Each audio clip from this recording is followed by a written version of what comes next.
L'ambiance était conviviale dans le chapiteau de la Cité de l'Union africaine où le chef de l'État, Félix Antoine Tshisekedi Tshilombo, a rencontré le président du Sénat, Bahati Lukwebo, et une forte délégation des sénateurs, toutes tendances confondues. La situation sécuritaire dans l'est du pays, principalement au nord Kivu et à Ituri, les deux provinces en état de siège, était évoquée au cours des échanges. Le chef de l'État a réitéré sa détermination dans la recherche de voies et moyens de restaurer la paix et la stabilité dans cette partie du pays. Il se met aussi à l'écoute des élus du peuple, eux qui sont proches de la population. Ma détermination reste sans faille, quelle que soit la direction que prendra les événements. Donc, c'est-à-dire on maintient l'état de siège ou on le transforme en autre chose, peu importe, je suis à votre écoute. Comme je l'ai été d'ailleurs au moment où nous avons pris la décision d'instaurer cet état de siège. Et je l'ai promis, je vais, dans les jours qui viennent, réunir un parterre de représentants du peuple d'Ituri au Sénat, à l'Assemblée nationale et même au gouvernement, ensemble avec les officiers supérieurs de l'armée ainsi que d'autres autorités pour voir ensemble ce que nous pouvons donner comme suite à cet état de siège.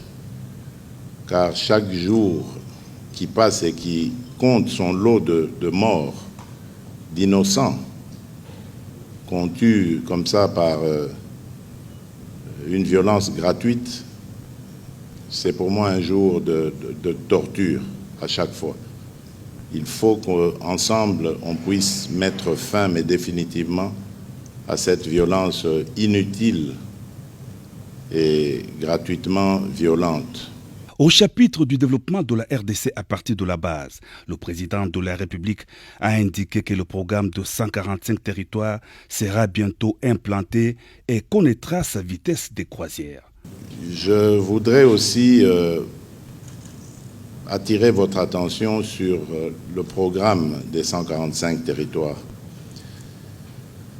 Et là, pour dire que dans les jours qui viennent, il va vraiment connaître, il va atteindre sa vitesse de croisière. Je crois qu'on pourra maintenant l'implémenter parce qu'il fallait mettre en place toutes les structures nécessaires, surtout de financement. Je compte sur vous, représentants du peuple, pour l'accompagnement d'abord de ce programme.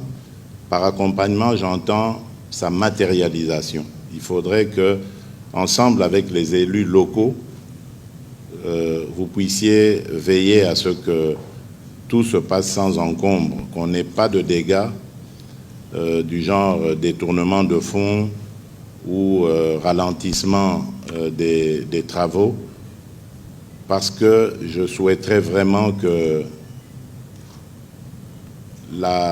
l'impulsion soit donnée jusqu'au plus profond de nos entités territoriales. Cette rencontre intervenant à la veille de la plénière du Sénat, le président de la Chambre haute du Parlement a invité les sénateurs à voter la loi sur l'état des sièges en attendant la prochaine table ronde annoncée par le président de la République.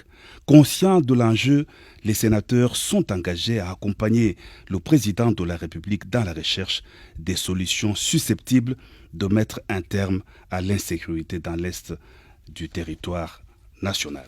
La cérémonie s'est terminée par une séance de photos tour à tour, les sénateurs avec le président de la République.